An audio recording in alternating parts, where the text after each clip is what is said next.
Muy buenos días a todos y a todas. Gracias por conectarse al webinar del día de hoy, el cual tiene por nombre Pérdidas y duelos en las personas mayores. Para poner un poco en contexto en qué se enmarca esta presentación, se da en una publicación que va a realizar próximamente la Oficina de Salud Integral de Personas Mayores de la Subsecretaría de Salud Pública, el cual es una guía de envejecimiento y salud mental en personas mayores. Eh, y dentro de esta guía existen varios capítulos y este tema es uno de ellos. Entonces, para comentarlo un poco más, voy a compartirles una pequeña presentación que tengo para ponerlos darle un pequeño resumen de cómo sería esta guía, los contenidos que tienen y cuándo va a estar publicada para que la puedan utilizar.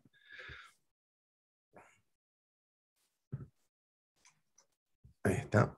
El nombre de la guía, como le había comentado, es Guía del Envejecimiento y Salud Mental en Personas Mayores, ¿cierto? El público objetivo de esta guía es para toda persona o para conocimiento de la red de salud, profesionales técnicos, sociosanitarios, de la salud, estudiantes de las ciencias sociales, u otras personas que en su diario que hacer trabajan o se relacionan con personas mayores y quieran ahondar en el fenómeno del envejecimiento y la salud mental en este grupo etario. El propósito del documento es entregar herramientas teóricas y prácticas sobre el envejecimiento y su relación con la salud mental en personas mayores, y la fecha en la cual nosotros postulamos o pretendemos publicarlas es en septiembre del año 2022, de este año. Actualmente el documento está en diseño para ser diagramado. Se lo vamos a mandar de nuevo a los autores y autoras para que lo puedan ver por última vez y luego ya hacemos la publicación final. Como les había comentado, esta guía tiene tres partes, ¿cierto? Por temas de agenda, cada capítulo lo hizo un autor y una autora distinta, y no todos tienen agenda para poder partir en el orden que tiene esta guía, ¿cierto? De la parte uno, el punto 1.1. Entonces, en ese sentido, no vamos a partir en el orden del documento, pero eso no afecta en nada, solamente que vamos a ir presentando los capítulos en función de la disponibilidad que tengan las personas que escribieron estos capítulos. Y como pueden ver, la parte uno son conceptos generales. El capítulo uno habla del proceso de envejecimiento, ¿cierto? Después algo de teoría asociada al envejecimiento, desde la psicología, sociología, un poco antropología, conceptos generales sobre la psicogerontología, qué es, ¿cierto? Lo mismo con conceptos generales sobre la psicogeriatría, qué es y qué hace, y un capítulo de derechos humanos y personas mayores, ¿cierto? Que ya también tienen derechos humanos puntuales y específicos consagrados. La parte número dos, están las temáticas relacionadas al envejecimiento de las personas mayores y la salud mental, o sea, porque podrían convertirse en un motivo de consulta o son temáticas que de una u otra manera acrecentan o aumentan o se hacen más presentes en esta edad, como son la relación con el cuerpo y la autoimagen, ¿cierto? A medida que vamos envejeciendo va cambiando nuestro cuerpo y también nuestra autoimagen, el erotismo y sexualidad, ¿cierto? Y este capítulo 2.3, que es justamente lo que nos cita ahora, pérdidas y duelos, ¿cierto? Que es un tema importante en esta etapa, soledad y aislamiento, sobrecarga de cuidadores o cuidadoras en personas mayores, que también es importante, situaciones de violencia y maltrato a las personas mayores y situaciones de emergencia y desastre, ¿cierto? Accidente, terremoto, etcétera. Y por último, en la parte 3 son los problemas y trastornos frecuentes en las personas mayores, ¿cierto? Y consumo de alcohol en personas mayores, tabaquismo y sobordaje, trastornos del sueño, trastornos del estado de ánimo, trastornos ansiosos en la persona mayor, conducta suicida, delirium, síndrome confusional agudo, trastorno neurocognitivo mayor o demencia, y por último, evaluación neuropsicológica en personas mayores.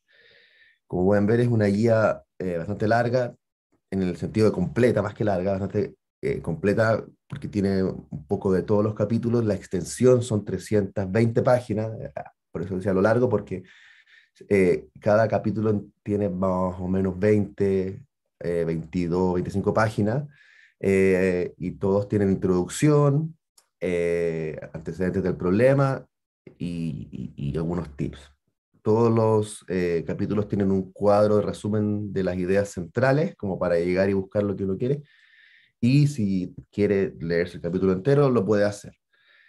Entonces, nosotros tenemos organizado que cada uno de estos temas sea una transferencia técnica como la de hoy día, y hoy día vamos a partir con el capítulo de pérdidas y duelos. Y a medida que tengamos las otras transferencias técnicas agendadas, que van a ser una vez al mes, les vamos a ir a hacer llegar las fechas para que puedan sumarse. Y todo esto va a quedar grabado y lo vamos a poder compartir. Bien. Quiero presentar a ustedes a Daniela Tumala.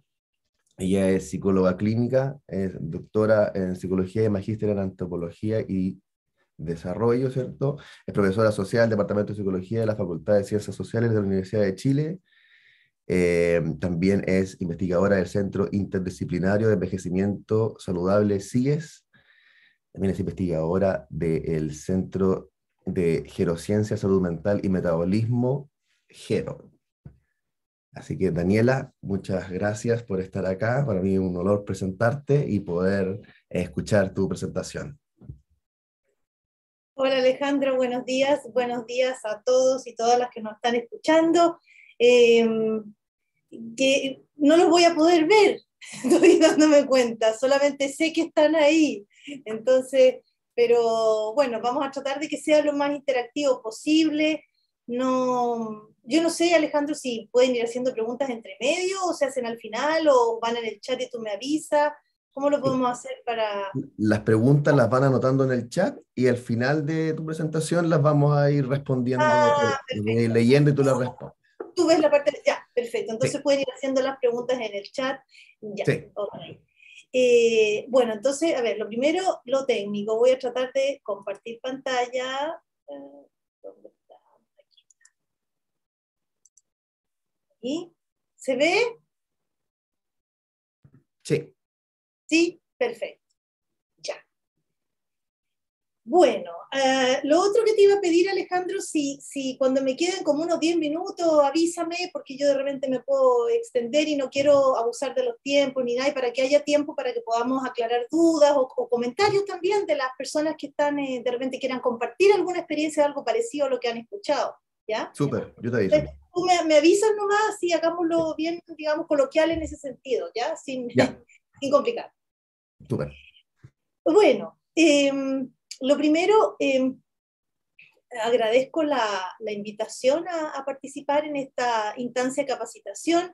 Tengo la impresión, por lo que vi en algunos saludos que aparecieron en el chat, que hay personas, tal como tú dijiste, de distintas disciplinas, que les toca trabajar con personas adultas mayores, por una u otra razón. Entonces, tener conocimiento sobre algunos aspectos esenciales de la psicogerontología puede ayudarles también a que esta interacción sea más fácil, más fluida, y pueden ayudar de mejor manera a quienes, digamos, les consultan o les toca encontrar en sus trabajos. Así que voy a tratar de tener un lenguaje lo menos psicologizado posible, o cuando algo no se entienda, por favor, me avisan, ni un problema, ¿ya? Para que esto nos sirva a todos y a todas. Bueno, por lo que entiendo, esta es la primera capacitación que tienen respecto del manual. Entonces, bueno, claro, partir con pérdidas y duelo es como decir, vamos a entrar en una temática espantosa, que es el envejecimiento, y de entrada vamos a partir con algo triste y tremendo. Quisiera hacer una primera aclaración al respecto. Algo que van a ir viendo también a lo largo de las capacitaciones y van a poder ver en el manual, es que el envejecimiento es una etapa más de la vida y que se caracteriza por pérdidas, como vamos a ver hoy, pero también por ganancias de otro tipo, ¿ya? Es decir, que partamos con pérdida y duelo no significa que estemos entrando en un túnel amargo para estudiar esta etapa de la vida, sino que este es uno de los desafíos que se enfrenta cuando uno envejece, y se van a sorprender de la capacidad que tienen las personas mayores para sobreponerse muchas veces, o gran parte de las veces, a este tipo de situaciones, y cómo han desarrollado capacidades y recursos para eso, de los que ojalá pudiéramos aprender algo antes, nosotros, los que todavía somos un poco más jóvenes. Bueno, aquí Alejandro mucho más joven que yo todavía. ¿ya? Y probablemente ustedes también. Bueno, eso era lo primero. Ahora, ¿por qué hablar de esto? Bueno, porque independientemente que quieran o no dedicarse a trabajar con personas mayores, la demografía de nuestro país cambió. Chile no es un país que esté envejeciendo, Chile es un país que ya envejeció, ya tenemos una tremenda cantidad de personas adultas mayores que componen nuestra sociedad. Y yo quiero partir diciendo que esto no es un problema, no quiero que hablemos del problema del envejecimiento, yo más bien hablaría del desafío del envejecimiento. Es la primera vez en la historia de la humanidad que enfrentamos una población humana tan envejecida. Y eso nos pone, digamos, en alerta a tener que ver qué es lo que tenemos que enfrentar con esto, qué es lo que a lo mejor tenemos que aprender con esto. Entonces, no partir mirándolo como un problema, no obstante, vamos a hablar hoy de una de las partes difíciles del envejecimiento y la vejez. ¿Ya? Eso era lo primero que quería decir. Y bueno, entremos en materia. Pérdidas y duelo en la vejez. Si bien voy a lo mejor detenerme más en algunas cosas que en otras, le quise poner el mismo título que aparece en el manual para hacerlo más ordenado y más fácil también para todos los que nos están escuchando. Bueno, a ver, ahí está. Si pensamos en los desafíos del proceso de envejecer, porque hablamos de envejecimiento como el proceso y vejez como la etapa de la vida que distinguimos como vejez, y esa va cambiando en distintos contextos. En la época de nuestras abuelas o bisabuelas, una persona vieja era una persona de 50 años, ahora una persona vieja es una persona a lo mejor de 70, ¿no? Esto va cambiando. Pero en este proceso de ir envejeciendo, uno de los desafíos importantes que nos toca vivir, digamos, enfrentar, unos antes, otros después, es que en esta etapa de la vida, en la medida en que vamos acercándonos a la vejez y en la vejez misma, se suele acumular una gran cantidad de pérdidas. Podríamos decir que las pérdidas superan muchas veces a las ganancias, o al menos esa es la percepción que se tiene respecto de lo que nos pasa en la medida que vamos envejeciendo. Y además que las pérdidas, si bien constituyen una nueva condición de vida, cuando uno pierde algo ya no lo tiene, ¿no es cierto? Se murió alguien que uno quería, esa persona ya no está. Perdí la salud, no tengo la salud de antes. Pero hay algunas pérdidas que son un poquito más reversibles que otras. Por ejemplo, una persona que tiene una pérdida de salud importante, a lo mejor a los 40 años, tiene una condición corporal que a lo mejor le permite recuperarse mucho mejor, ¿ya? Y volver a tener mejor salud, a diferencia de una persona mucho más envejecida, donde a lo mejor esa condición ya se instala nomás en su vida. O, por ejemplo, perder a tu pareja cuando eres más joven, si bien es algo no normativo, es decir, fuera de lo esperable, y puede ser muy traumático, a lo mejor es más fácil rehacer la vida amorosa en etapas más tempranas que en etapas muy tardías. Ahí no es que no se pueda, ni mucho menos, al contrario, cada vez hay más gente mayor que se vuelve a emparejar. Pero una persona de 85 años a lo mejor tiene menos posibilidades, y además está enferma, menos posibilidades que alguien de 40 de volver a encontrar una pareja. Entonces son menos, comillas, reversibles, porque no es que sean reversibles, sino que, digamos, se pueden, en etapas más tempranas, volver a tener algo de lo que se perdió, ¿ya? A diferencia de etapas más tardías. Y por supuesto, en la medida en que vamos acumulando pérdidas, las pérdidas son situaciones que no queremos vivir, ¿ya? No son algo que es rico de tener una pérdida, ¿no? La pérdida es un cambio, lo podemos entender como un cambio en nuestra vida, un cambio que sentimos y evaluamos como negativo en nuestra vida y que tiene poca chance de ser revertido, es decir, que nos deja muy pocos espacios de control, es algo que se nos sale del control, no lo podemos arreglar a nuestra pinta, ¿ya? Por eso hablamos de pérdida. Entonces, lo primero que quiero decir acá es que la pérdida la define el que la vive. Por ejemplo, jubilar para algunas personas es una pérdida. Gente que no quería jubilar, yo he escuchado personas, yo me dedico a trabajar con personas adultas mayores, yo he escuchado personas que me dicen, yo no jubilé, a mí me jubilaron, me sacaron. gente que me dice, Daniela, estoy asustada porque voy a cumplir 60 años y donde yo trabajo a los 60 todos para afuera. Y yo no quisiera dejar de trabajar, no sé qué voy a hacer con mi vida después de eso, ¿ya? Entonces, ahí podemos hablar de pérdida, pero para otra persona jubilar puede ser una ganancia. Es decir, pucha, acá estoy hasta aquí, yo también he escuchado eso, ¿no? Es decir, me acuerdo de algunas profesoras que me decían, yo ya estoy cansada, estoy cabreada, no estoy para escuchar a estos cabros, ya me tienen chata, así que feliz me voy para mi casa, voy a hacer lo que no he podido hacer hasta ahora, etc. Entonces ahí no estamos hablando de una pérdida, ¿ya? Entonces es algo que evalúa una persona como negativo, pero que te deja con muy poco control. ¿Sí? Ese es el tema central acá, el que no hay control, ¿ya? Entonces cuando nos pasa algo negativo, que además es muy poco lo que podemos controlar respecto de esta nueva situación, por supuesto que podemos pasarlo bastante mal, ¿no? Es decir, las pérdidas son un factor de riesgo porque pueden, y muchas veces, o sea, lo que hacen es que disminuyen nuestra sensación de bienestar, baja, ¿ya? ¿Por qué? Porque es algo negativo que nos ocurre, que no queremos vivir y que no podemos controlar, ¿ya? Entonces, el riesgo es la disminución del bienestar subjetivo en las personas que viven la pérdida. Y esto se da más en la medida que vamos envejeciendo. Ahora, ¿cuáles son o cuáles podrían ser las situaciones que podríamos describir como pérdidas, ¿ya?, en la vejez? Yo les traje acá una categorización de las pérdidas asociadas al envejecer, que esto fue fruto de una investigación que yo hice hace muchos años atrás, donde quería conocer, porque si uno pesca la literatura, en general, la literatura internacional te habla de pérdidas sociales, pérdidas por muerte de alguien, digamos el típico duelo, ¿no? Porque si te muere alguien, pérdidas económicas, después encuentras otro paper, otro artículo, y te aparece descrito de otra forma. Entonces, yo me di cuenta que no había como una categorización clara respecto de las pérdidas y que se superponían unas con otras, ¿ya? Entonces, una de las cosas que quise hacer fue ver, bueno, ¿cuáles son las experiencias que las personas adultas mayores, acá, nuestras, chilenas, ¿ya? Es una muestra nacional, reconocen como una pérdida asociada a su etapa de envejecimiento? Sí, no es la pérdida porque yo perdí a mi mamá cuando tenía 5 años, no. Estamos hablando de las pérdidas que las personas asocian al hecho de estar envejeciendo o que ocurren en su etapa de vejez, ¿ya? Es decir, vinculadas a la vejez.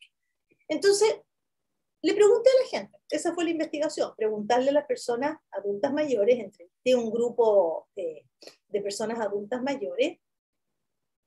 Esto fue una investigación cualitativa porque había que hacer una clínica de esto, no habían instrumentos para ir a medir en muestras más grandes, justamente era una de las carencias. Entonces, bueno, a ver, primero levantemos información. Entonces, con entrevistas en profundidad a hombres y mujeres mayores de distintas edades, de un nivel socioeconómico medio, en un sentido amplio, urbano, eso sí, tengo que decir. Ahora, la mayoría de las personas adultas mayores es urbana, pero es cierto que acá la ruralidad se nos queda afuera, lo reconozco absolutamente. Y eso es un tema también interesante de poder conocer, porque a lo mejor hay experiencias ahí muy distintas. Bueno, entonces, preguntándole a las personas, a ver, cuénteme, ¿ya? Y una vez que tuve todas las entrevistas, levantamos categoría, es decir, a ver, ¿en qué se parece esto, a esto, a esto, a esto? Todo esto apunta como al cuerpo, a la salud, etcétera. Entonces, vamos a hablar de una pérdida de la capacidad o de la salud física. Que lo que está en color debajo es como una suerte de frase, estas son inventadas por mí, que representan un poco las verbalizaciones que yo escuché, ¿ya? Entonces, como a ver, ¿cómo podemos ejemplificar esto? ¿Ya? Y yo diría que la pérdida de la capacidad y o de la salud física, en el fondo es que el cuerpo ya no me deja hacer lo mismo que antes, ¿ya? Me duele, hay algo que no tengo, hay alguna mutilación por alguna enfermedad, no tengo la energía de antes. Ahora, esto puede ser, por eso es que es pérdida de capacidad y o salud, porque es la sensación de que el cuerpo está con una pérdida que puede ser por una enfermedad, pérdida de salud, claramente, o simplemente porque me siento más viejo o más vieja. Yo me acuerdo de una persona que me decía, Daniela, yo estoy caminando en la calle y siento que voy caminando rápido, de repente pasa la gente joven al lado mío y me adelantan súper rápido. Y ahí me doy cuenta que no camino como antes, que estoy más lento, que me canso más que antes. Ahí yo no puedo decir que sea una enfermedad propiamente tal, sino que podríamos hablar de gasto de materiales, es decir, la sensación de que el cuerpo ya no me deja hacer lo mismo que antes. O, por ejemplo, el cuerpo ya no me deja comer lo que yo comía antes. Me acuerdo de algunos que me decían, pucha, a mí el doctor me dice, no coma esto, no coma esto, no coma esto, no coma esto. Entonces, atroz me decía, como que no puedo disfrutar porque el cuerpo no me deja disfrutar como antes. Acá cabe también en los cambios en la sexualidad cuando son vividos como pérdida. Por ejemplo, la pérdida de rendimiento en lo sexual, que algunos hombres tienen algunas dificultades de erección, por ejemplo, y se asustan con eso, se sienten incómodos con eso, sienten que a lo mejor su pareja no está bien con lo que a ellos les pasa, o al revés, mujeres que también sienten que su respuesta no es como antes, el interés no es como antes, y eso le puede traer algún tipo. Cuando es vivido eso como pérdida, como algo que yo quisiera pero no está resultando, hablamos de pérdida. Cuando es algo al que a alguien no le da mayor importancia, entonces no hablamos de pérdida, pero es algo relativo al cuerpo, ¿ya? A eso le vamos a llamar pérdida de la capacidad o de la salud física. Después tenemos una segunda categoría de pérdidas, donde caben muchas experiencias que podríamos titular pérdida de la calidad de las relaciones afectivas. Mis relaciones no son como antes. ¿A qué me refiero con esto? Por ejemplo, no me vienen a ver. Sí, tengo nietos, pero cuando eran chicos se pasaban acá todo el domingo conmigo, pero ahora que están grandes, son adolescentes, quieren estar puro con el pololo, la polola, no vienen nunca. O se fueron a vivir lejos mis hijos por temas de trabajo, entonces ya no tengo las relaciones de antes. O nos hemos distanciado con muchas amigas porque están enfermas, o se cambiaron de comuna, o alguna se fue a una residencia, entonces se hace complicado vernos. Es decir, las personas están, pero no están como antes. Un ejemplo muy claro de esto fue, me acuerdo, un señor que me dijo, o sea, que tenía viva a su esposa, vivía con ella, pero ella llevaba por lo menos 2 años con Alzheimer. Entonces, claro, la señora está viva, sigue siendo su esposa, él queriéndola mucho, pero la relación cambió. No es la relación que tenían antes. Él siente que ya no puede conversar como antes, no puede sentirse apoyado como antes. O sea, hay una pérdida en la calidad de la relación. No obstante, la relación está, ¿ya? Esa es la pérdida de la calidad de las relaciones afectivas. Ojo que a uno le puede pasar esto también estando joven, ¿eh? No es que sean exclusividad de la etapa de la vejez, sino que son las más descritas en esta etapa. La tercera es la más evidente, ¿no es cierto? La muerte de seres queridos. Ya no están los de antes. Generalmente es la pareja, la viudez, pero también a veces una persona mayor puede perder un hijo estando ya mayor, estando envejecido, el único soporte que tenía además. Y lo que ocurre también, como estamos viviendo mucho más que antes, es que también acá está la muerte de los padres. Es decir, una persona de 65 años puede perder a su madre o a su padre mucho más envejecidos. También hay un duelo ahí. Pero generalmente es la pérdida de la pareja y la pérdida de amistad. Eso uno lo escucha mucho. Me acuerdo de una señora que me decía, pero Daniela, ¿pero con quién quieres que me junte? Si mis amigas están todas muertas. Ella tenía 90 y algo. Están todas muertas y la que está viva está en una silla de ruedas que no puede salir de su departamento y vive lejos. ¿Ah? Pérdida por muerte de seres queridos. En una cuarta categoría podríamos hablar de todas aquellas experiencias que tienen el denominador común de que la persona se siente más excluida socialmente. Es la pérdida de la integración social. Es no ocupar el mismo lugar social que antes. Por ejemplo, un profesional que tenía no sé, un cargo más o menos importante en su organización y bueno, después jubila, se va para su casa, deja ver a los amigos, empieza a envejecer más y ya siente que no es tratado con el respeto de antes. o que va al lugar donde trabajaba y ya nadie lo conoce, porque hay otra generación de gente ahí. Entonces, no sé, pues el profesor que fue muy conocido y muy famoso en un momento, vuelve al lugar y nadie lo pesca, nadie lo infla, porque nadie tiene idea quién es, ¿ya? Entonces, es no ocupar el mismo lugar de antes, un lugar donde la gente joven está más empoderada y que la gente más mayor va perdiendo esa sensación de poder, ¿no?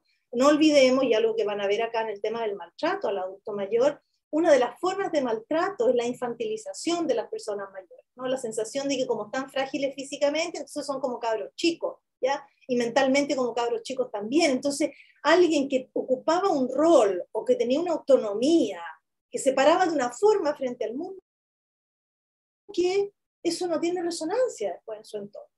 Lo miran no sé si es menos, lo miran como niño, como frágil, no lo reconocen, nadie sabe quién es, etc. Pérdida de integración social. Acá también está, por ejemplo, la jubilación cuando no es deseada, ¿ya? Es pérdida de integración social. La sensación de discriminación, por ejemplo, que no me dejan, esto han salido algunas cartas en el diario, ¿no? Que si quiero vender una casa me tienen que hacer un certificado médico de que no tengo problemas mentales. Esa es una sensación, más allá que eso esté bien, que esté mal, ese no es el punto, ¿ya? Yo creo que es súper discutible en todo caso, y debería ser acotado a personas donde hay una clara sospecha de algo, y si no, no, pero eso es una opinión. Pero la sensación, la experiencia que vive la persona es de discriminación. Todo lo que tiene que ver con discriminación de la sociedad tiene que ver con pérdida de integración social. La pérdida de condiciones de vida materiales. Yo no puedo disponer de lo que disponía antes. Yo inicialmente la tenía como pérdida económica, ¿ya? Y ni hablar pues, con el tema de las pensiones, que ya no tengo que explicar nada, ¿no es cierto? Son bastante bajas, entonces la gente pierde mucho su capacidad adquisitiva y tiene problemas económicos. Pero en las narraciones de las personas mayores que vi, habían cosas que no tenían que ver con lo económico y que eran materiales, concretas. Me acuerdo, por ejemplo, una persona que me decía que una de las cosas que más le había costado cuando envejeció fue cambiarse de casa. Si yo pensé en una cuestión económica, pero me empieza a contar más y me dice, pero es que esa era la casa donde viví toda mi vida, donde criamos a nuestros hijos, y la verdad es que ya, claro, no tenía sentido seguir manteniendo una tremenda casa para 2 personas, ya, qué sé yo, de 2 pisos, entonces era un cacho por las rodillas, entonces nos vinimos a vivir en un departamento que es lo más, comillas, razonable. Entonces me decía, pero es que no es mi casa, esa era mi casa. Entonces yo pensé primero que a lo mejor eso era una cuestión más social, que ya no tenía los espacios de antes para invitar a los hijos, que el departamento le quedaba chico para hacer, como para la cuestión más social. No, me dijo, no es eso, es que esta cocina no tiene la luz que tenía mi cocina. Y además que acá también cabe, por ejemplo, cambiarse de barrio cuando uno es adulto mayor. Cambiar un adulto mayor de casa es súper difícil. No sé si lo han experimentado, probablemente. Y todos creemos que es solamente una cuestión afectiva, como no, es que esta es mi casa de toda la vida, acá creció mi abuela, mi mamá, qué sé yo crié a mis hijos, como deja... Ya, esa es una cosa. Pero también tiene que ver con que las personas mayores, como van perdiendo algunas capacidades físicas, y pueden haber pérdidas de memoria también, se sienten mucho más hábiles y seguros en un entorno conocido que en un entorno desconocido. O sea, sale a caminar, a comprar pan el señor y sabe que ahí en esa esquina hay un hoyo, ¿ya? Entonces ya lo sabe y lo esquiva. Y se acuerda, puede ir con piloto automático en la panadería porque no tiene que pensar dónde está, simplemente se acuerda, porque es una cuestión muy instalada. Pero lo pones en otro barrio, lo pones en otro lugar, y ahí algunas fallas de memoria, fallas físicas pueden ser realmente, le pueden hacer la vida cuadrito. Entonces pierden funcionalidad porque el entorno no les permite mantenerse más funcionales. Entonces también por eso hay una cuestión de agarrarse a la casa, ¿ya? Todo esto cabe dentro de la pérdida de condiciones de vida materiales, concreta, casa, barrio, ¿ya? Luz de la cocina. Y por supuesto, la pérdida económica, esa sí o sí está aquí también, ¿ya? Y por último, la pérdida cognitiva, que alguien puede decir, bueno, pero podía ir en la 1, ¿no? Pérdida de salud. Sí, pero es que esto tiene que ver con cómo narran las personas. Esto describe la experiencia de las personas mayores. no una mirada desde fuera, sino que desde ellos. Entonces, la pérdida cognitiva es la sensación de que mi cabeza ya no me responde como antes. Yo me acuerdo personas que me decían, sí, me decía, por ejemplo, yo me pongo a leer un libro y de repente me doy cuenta como que no me acuerdo bien de lo que leí y tengo que volver a leer. ¿Ya? Me cuesta un poquito más concentrarme, de repente se me olvida una que otra cosa. Todas estas personas eran personas que estaban funcionales, fue parte de la muestra, fue que efectivamente no tuvieran un mini mental alterado, etcétera. Pero igual puedes tener lo que se llama la queja subjetiva de memoria, que es todo un tema que se está investigando, ¿ya?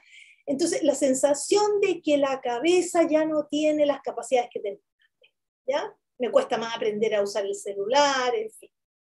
Entonces, estas de alguna manera, estas 6 categorías de pérdida, de alguna forma buscan representar las distintas experiencias que las personas mayores reconocen como cambios negativos en su etapa de vejez y que son poco o nada reversibles y que generan malestar.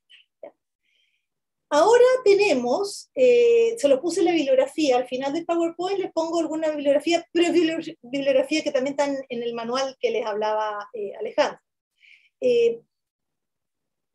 Estas 6 categorías de pérdida las transformamos, yo soy investigadora del Centro Gero, y en ese contexto, en Gero, lo que hice fue tomar estos 6 tipos de pérdida y junto al equipo con el que estamos trabajando, construir un instrumento de medición para poder aplicarlo a muestras más grandes, ¿ya? Entonces ya existe la escala de pérdida en la vejez, está publicada, la pueden ver en la revista que está ahí al final.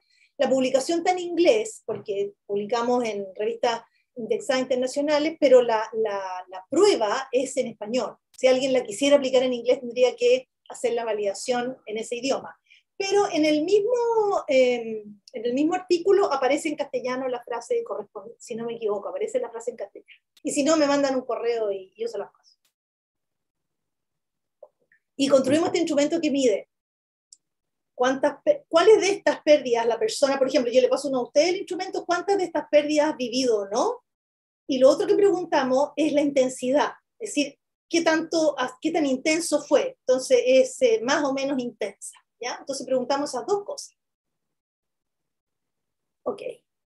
Eso respecto a cómo podemos entender las pérdidas que se experimentan cuando envejecemos.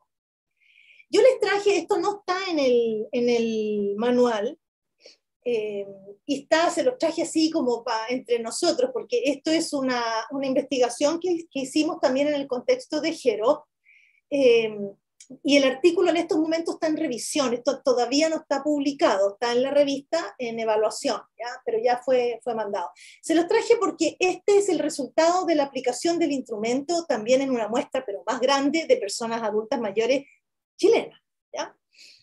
Nosotros hicimos un estudio sobre la experiencia de pérdida y cómo se relacionaba con variables sociodemográficas, es decir, si habían diferencia o no según ser hombre, mujer, si yo tener más educación, menos educación, si la experiencia, si variaban los puntajes de la prueba de pérdida o no. Y el trastorno cognitivo sin demencia, es decir, personas que tienen una queja subjetiva de memoria o tienen alguna mínima alteración, qué sé yo, en el mini mental, que es un test de escaneo rápido de pérdida cognitiva, pero que no tienen demencia, ¿ya? ¿Y qué es lo que quisimos hacer? Queríamos identificar cuáles eran los tipos de pérdida, de estos 6 tipos de pérdida, cuáles eran los que más reporta la gente, cuál era la intensidad, y si habían relaciones entre estos tipos de pérdida. Por ejemplo, si uno tenía de esta, lo más probable es que tenía de esta otra también, o no, ¿ya? Y explorar si habían variaciones de esta experiencia de acuerdo con variables sociodemográficas y el trastorno cognitivo, es decir, si los tipos de pérdida eran distintos, por ejemplo, en hombres que en mujeres, o eran distintos según tuvieran o no algún tipo de trastorno cognitivo. ¿Qué fue lo que encontramos?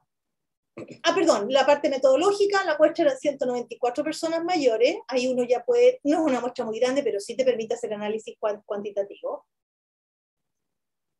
Y aplicamos la escala de pérdida, la que yo les estaba hablando, aplicamos el mini mental y un cuestionario sociodemográfico, ¿ya? Y después establecimos asociaciones entre los resultados de la prueba con las variables seleccionadas, ¿ya? Ahí están los modelos de regresión, etc. ¿Qué fue lo que encontramos? Aquí están los 6 tipos de pérdidas que les hablé. Si tuviéramos una sala de clase, el presidente les preguntaría cuáles creen ustedes que son las que más aparecen, las que tienen más reporte, ¿ya? Pero no podemos hacer eso acá, así que bueno, hay que irles diciendo nomás. De las 6 tipos de pérdida, una de las cosas importantes es que, miren, el 75,2% de la muestra, o sea, prácticamente 3/4 de la muestra, reportó 4 o más pérdidas de estas 6. Es decir, de las 6 pérdidas, por lo bajo habían vivido 4, la gran mayoría de la muestra. Lo que nos habla claramente que las pérdidas, como dice la literatura internacional, se acumulan. Las pérdidas se acumulan en la vejez. ¿Cuáles fueron las más reportadas? O sea, en la cantidad de pérdidas, porque eso te permite ver la cantidad de pérdidas también el test, ¿ya? La cantidad de pérdidas entonces eran 4, algo en general. Las que más se reportaron, aquí está, fue la pérdida de capacidad o salud, y es como evidente, ¿no? Es decir, cuando la gente dice me llegó el viejazo, ya cuando uno le empieza a doler algo, qué sé yo, me llegó el viejazo, y además que hay una cuestión re importante, que la pérdida de salud física o de capacidades físicas es muy sentida, muy fuertemente sentida. Si cuando a uno le duele una muela, el resto pasa como a segundo plano, ¿ya? Porque te impide muchas cosas. Es como dice un colega mío, secuestra la conciencia el malestar físico. Entonces, el 92% de la muestra reportó pérdida de capacidad o salud física. Y la pérdida por muerte de seres queridos fue, perdón, esa fue mayor, lo que pasa es que entre 92 y 93% es lo mismo, ¿ya? Esas fueron las dos más reportadas. Las más comunes entonces son la muerte de seres queridos y la pérdida de salud física. Pero miren las otras. La pérdida cognitiva, 81%. La pérdida de condiciones de vida materiales, 62%. Después sigue la pérdida de calidad en las relaciones afectivas. Y la menos reportada, pero igual el 51%, o sea, en el fondo, si esto fueran elecciones así como fáciles, habría ganado, ¿cierto? 51%, la pérdida de integración social. O sea, por la menos reportada, la reporta más de la mitad de la muestra, ¿ya? Entonces, claramente tienen aquí una incidencia que no es menor. ¿Qué pasó con la intensidad? Es decir, qué tan severo no es sentido o fue sentida esta pérdida. Y acá hay una cuestión interesante. Miren, nosotros dividimos las respuestas en 2 grandes categorías. La intensidad había sido media alta o media baja, ¿ya? Porque podía ser baja, media y alta, pero discriminaba mejor si lo agrupaba. Fíjense que la más, comillas, intensa es un 24% menos. Es decir, 24% de la muestra encontró que la pérdida de salud física era de una intensidad media alta. El resto la puso en media baja. Esto le sigue, por supuesto, la muerte por seres queridos, 22% media alta. Y los otros porcentajes ni hablar, son súper chicos. ¿Qué nos dice esto? Que parece que hay más cantidad que intensidad de cada una, ¿ya? Es decir, es más la acumulación, que a lo mejor, ahora, esto, ojo, no significa que no pueda haber una intensidad muy fuerte para alguien, que a uno se le muera un ser querido, para algunas personas puede ser de una intensidad altísima y mantenerse así de alta mucho tiempo, ya como vamos a ver. Para otros es una cuestión procesada y ya no tiene el peso, ¿ya? Que uno pensaría. Algunas relaciones, aquí traje una cuestión muy general nomás, la pérdida de salud se asociaba mucho con la pérdida cognitiva. Si los que reportaban pérdida de salud física o capacidades físicas reportaban también bastante la pérdida cognitiva. Estas dos se relacionaban con la pérdida de las relaciones afectivas. O sea, andar mal de salud y con pérdidas de memoria, por decir, parece que se vincula con que tus relaciones afectivas ya no las sientas como antes tampoco. Si uno lo piensa, no es raro, ¿no? Y obviamente es todo esto con la pérdida de integración social, ¿ya? Entonces, probablemente aquí la posibilidad de retrotraerse, de aislarse, aumenta cuando la 1 y la 6 aparecen como de manera significativa. Algunas asociaciones con las variables sociodemográficas, las mujeres reportamos más tipos de pérdida que los hombres. La pérdida de condiciones de vida material y la cognitiva eran más en las mujeres y mayor intensidad en la de salud o capacidad física. Los niveles educacional y menor ingreso familiar se asociaba a tener puntajes más altos en la escala total, es decir, en mayor acumulación y mayor intensidad de pérdida. O el puntaje total de la escala junta cantidad de pérdidas con intensidad de pérdida. ¿Ya? Entonces, menos educación y menos ingresos se asociaba a una experiencia de pérdida mayor. Y la satisfacción con la red social, porque le preguntamos, ¿usted tiene hijos, tiene nietos, tiene amigos, y los ve, no los ve, en fin, amortiguaba la experiencia de pérdida en cantidad e intensidad. ¿Ya? O sea, el punto de la red afectiva es bien importante. Si pensamos que la soledad en la vejez es una de en la nueva pandemia, ahí hay una cuestión re importante. ¿Qué pasó con el trastorno cognitivo? Vimos que las personas que tenían un trastorno, pero no demencia, reportaban más pérdidas, tenían puntajes totales en la escala más altos, y además la intensidad de las pérdidas era mayor en las relaciones con los otros, en la integración social, o sea, el tema del aislamiento, ¿no? Y bueno, la sensación de pérdida cognitiva, claramente. Aquí da un poco para conversar, es decir, podríamos decir que la experiencia de pérdida en esta muestra, ojo, es una muestra que permitió hacer estos análisis, pero igual sigue siendo una muestra pequeña todavía, ¿ya?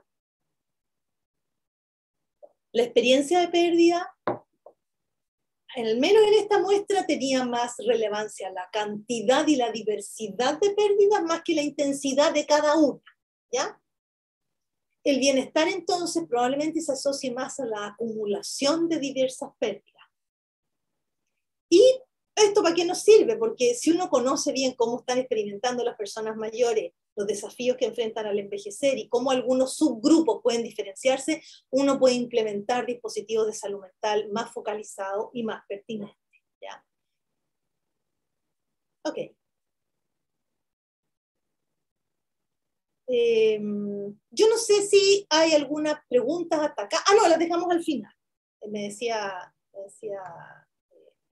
Alejandro. Bueno, ¿dónde entra la palabra duelo acá? Porque hasta aquí hemos hablado de pérdida, ¿cierto? Bueno, el duelo lo vamos a entender como la pérdida es un hecho, es un evento, ¿ya? Que es evaluado como negativo. Pero lo que a mí me pasa emocionalmente frente a eso, la vivencia de dolor, de sufrimiento, frente a una pérdida se llama duelo, ¿ya?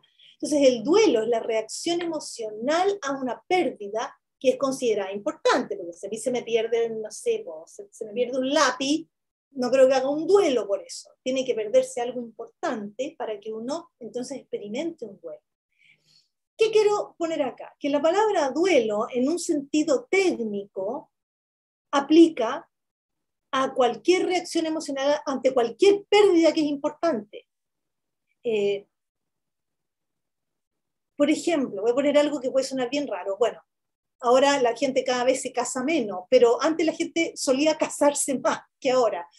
Y muchas veces el tránsito de soltero o soltera a casado, si bien podía ser muy alegre, muy lleno de romanticismo, de ilusiones, de todo, también en alguna parte podía haber una sensación de duelo, porque se está perdiendo una etapa de la vida que ya cambia totalmente.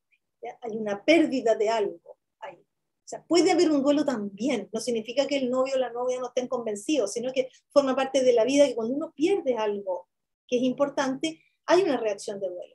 Ahora, generalmente la palabra duelo comúnmente se ocupa para cuando estás viviendo el sufrimiento porque alguien cercano murió, ¿ya? Pero en sentido estricto la palabra duelo aplica a cualquiera de las pérdidas que hemos visto, u otras que pudieran aparecer, ¿ya? Por ejemplo, una de las pérdidas que, esto está mencionado en el artículo que está en revisión, algo que uno podría también encontrar en las personas mayores, no en todas, pero que sí reportan, es la pérdida de sentido. La pérdida, bueno, y entonces yo lo escucho. ¿Para qué estoy acá, Daniela? Soy un cacho, ¿no? ¿Para qué sigo acá? estoy cansada, no, ¿para qué sigo acá? ¿Cuál es mi rol ahora? ¿Ya? Claro. Entonces, nosotros esa no la incluimos en el instrumento que diseñamos porque no salió directamente de las vivencias expresadas por las personas mayores en la investigación anterior. Entonces, somos bien rigurosos con eso. Y además porque, de alguna forma, creemos que la pérdida de sentido está como en un nivel de abstracción distinto.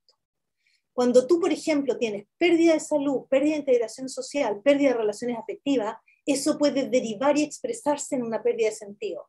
Estoy enfermo, estoy solo, no tengo a nadie, ¿para qué estoy acá? Raya para la suma, ¿para qué estoy acá? ¿Ya? Está como en un nivel distinto, pero también se podría eventualmente incluir.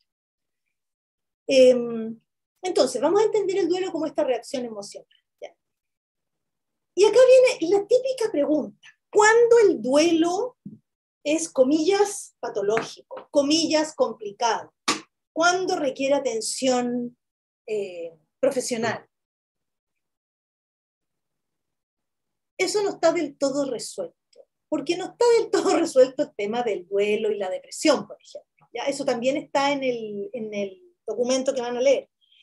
Actualmente, el DSM-5, que es un manual de clasificación diagnóstica de trastornos mentales, señala que vamos a hablar de que podrían haber problemas de salud mental, o sea, desarrollar una depresión o un trastorno de angustia importante, ¿ya?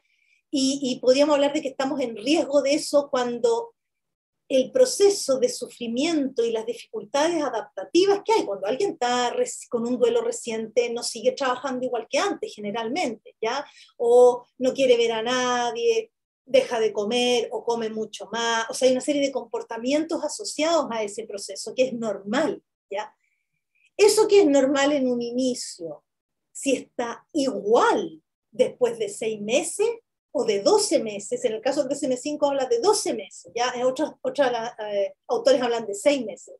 Si eso está igual, aquí podría haber riesgo de algo. Pero ojo, cuando se mantienen sin mejoría significativa, lo importante, yo estoy viendo una persona ahora que está con un proceso de duelo y que lleva, no lleva 12 meses, pero lleva hartos meses, pero hay avance. Es decir, va de menos a más.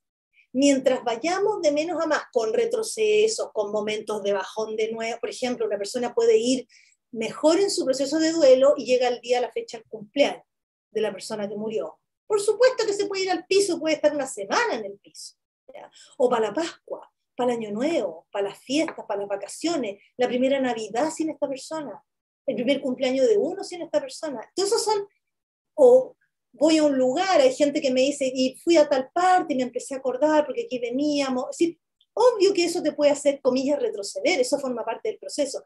Pero si uno mira como la panorámica, lo importante es que con altos y bajos vamos de menos a más. ¿Ya? Si vamos de menos a más, eso puede durar mucho, ¿ya?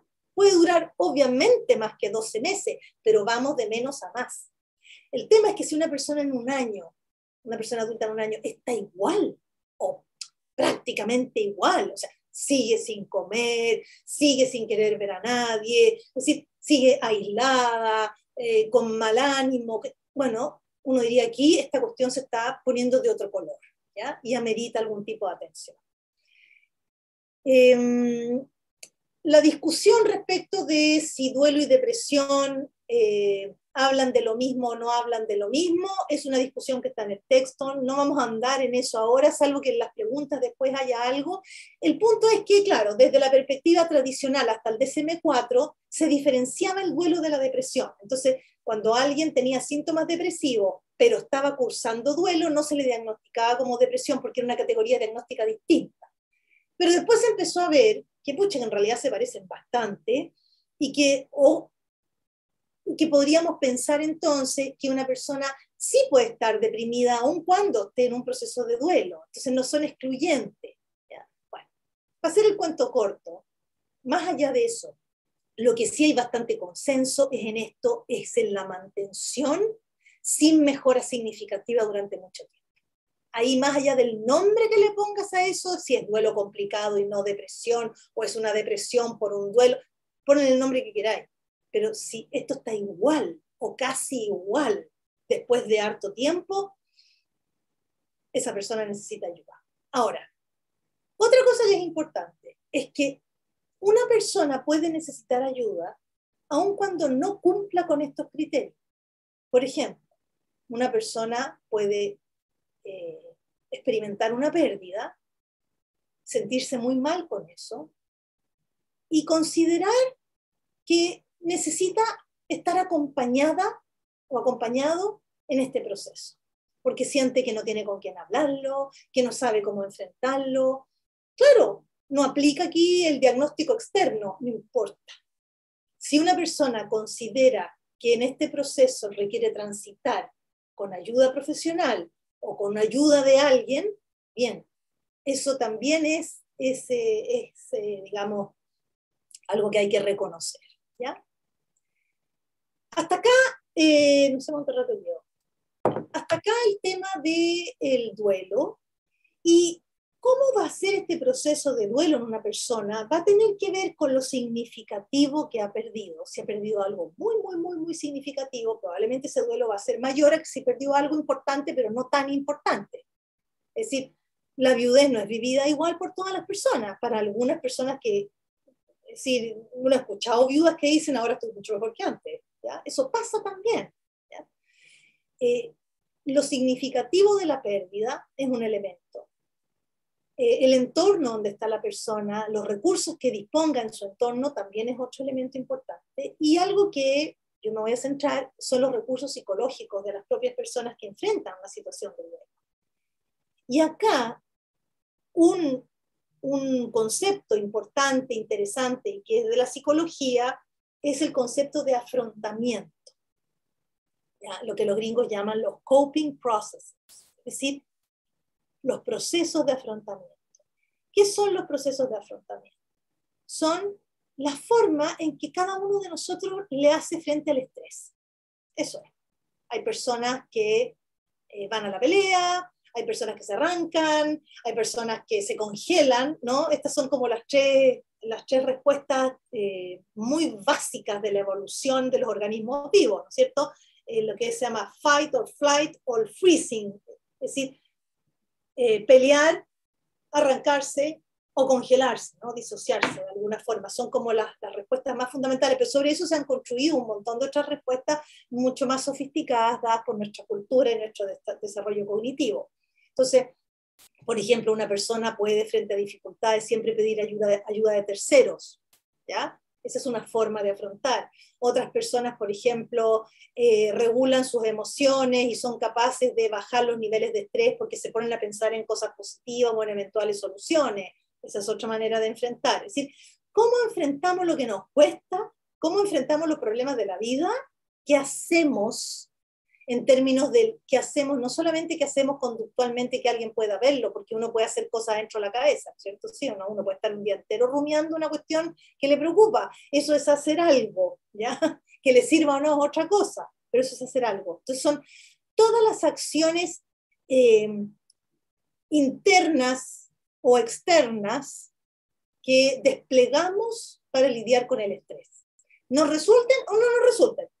Eso se llaman los procesos, esas son las formas de afrontar. Y una de las cosas que a mí me ha interesado mucho como psicóloga clínica es, ok, las personas mayores enfrentan muchas pérdidas, les toca vivir un montón de pérdidas, se les acumulan pérdidas. ¿Cómo se las arreglan? ¿Cómo se las arreglan para lidiar con esas pérdidas? Porque aquí hay una cuestión que también van a ver en las próximas capacitaciones o en el texto, y que yo les decía al comienzo del capítulo, bueno, es que esto no es un túnel de desgracia lo que vamos a ver hoy día, el duelo y pérdidas, qué terrible, sino que también van a ver que hay cosas positivas. Y una de las cosas positivas que se ha visto es la famosa paradoja del envejecimiento o la paradoja de la felicidad. ¿Qué es eso? Es que, curiosamente, y esto basado en investigaciones internacionales y nacionales, curiosamente, la mayoría de las personas mayores reporta buenos niveles de satisfacción con su vida.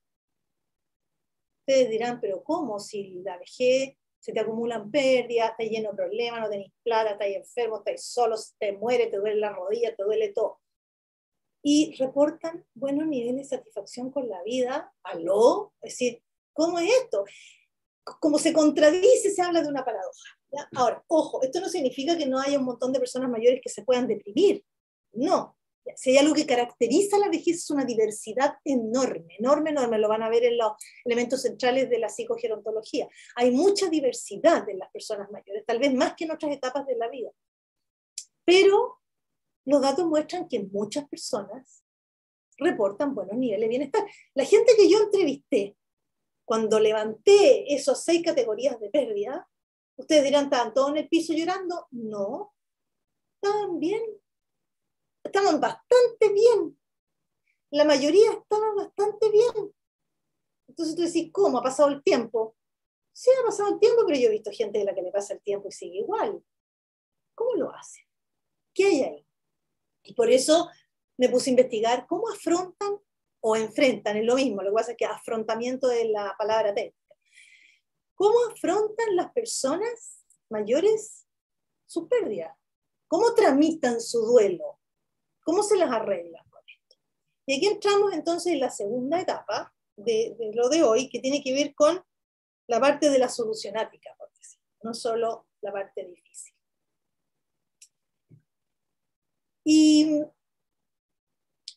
de los distintos recursos psicológicos que podemos tener las personas, los procesos de afrontamiento, como les dije, acá son las acciones específicas intrapsíquicas, o sea, de dentro de la cabeza, o conductuales, que desarrollamos para manejar el estrés. Es la definición más simple que yo he encontrado de esta autora, que me parece que es bastante clara, ¿ya?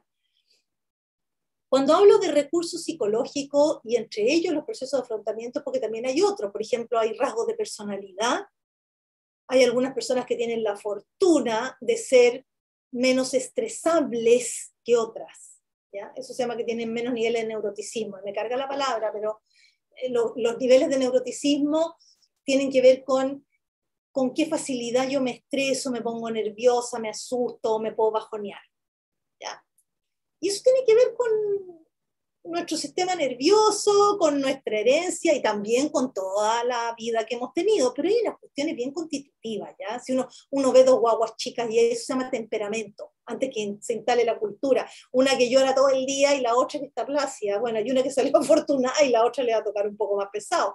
Hay cuestiones que tienen que ver con eso. O sea, cuando hablamos de rasgos de personalidad, estamos hablando de características relativamente estables en nuestra vida, que se pueden mejorar, modular, lo que tú quieras, pero son características más o menos estables. ¿Por qué me interesó a mí los procesos de afrontamiento? Porque son cambiables, ¿ya? Son, esto venía en otra lámina, pero no importa. Son recursos que las personas pueden adquirir. Entonces son modificables, a diferencia de los rasgos de personalidad que son menos modificables. Pero una persona con, por ejemplo, altos niveles de neuroticismo, es decir, con mucha facilidad para estresarse, para ponerse ansiosa, para asustarse, eventualmente para deprimirse o bajonearse, si esa persona desarrolla estrategias de afrontamiento más saludables, va a andar mejor. Por ahí puedo hacer algo, porque acá lo importante es qué podemos hacer, ¿ya? Porque decirle, mire, usted tiene alto nivel de neuroticismo, que Dios lo acompañe, no sirve, ¿ya? Sirve más ver, bueno, entonces, ¿qué hago? Dado qué, ¿ya? Y por eso los procesos de afrontamiento son interesantes. La definición del afrontamiento que yo les traje no es la única, pero todas las que van a ver apuntan a lo mismo. No hay mayor diferencias teóricas ni nada respecto de lo que es el afrontamiento. Donde sí queda la embarrada, por decirlo, y hay miles de diferencias en cómo se describen los procesos de afrontamiento.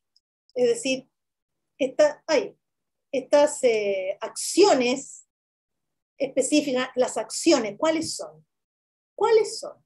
Bueno, hay unos autores hicieron una revisión de cómo se ha estudiado el afrontamiento y vieron que había más de 400 acciones descritas y más de 100 formas de categorizarla. Comprenderán que con eso el enredo es patagüeño. Entonces, hay distintas maneras de describir estos procesos. Ahí es donde empieza a quedar un poquito la embarrada. Pero yo me agarré de unos autores que están ahí, no lo voy a leer porque no soy capaz de pronunciar el primero, el segundo sí, Renner, ¿ya? Que se dedican al tema del envejecimiento y hicieron una categorización de dos grandes modos, que me parece que es bastante útil poder verlo así. Los modos asimilativos de afrontamiento y los modos acomodativos de afrontamiento. Como dos grandes categorías donde se inscriben los. No es que si una persona tiene de uno no va a tener del otro, puedes tener de los dos, puedes tener muy poco de los dos también.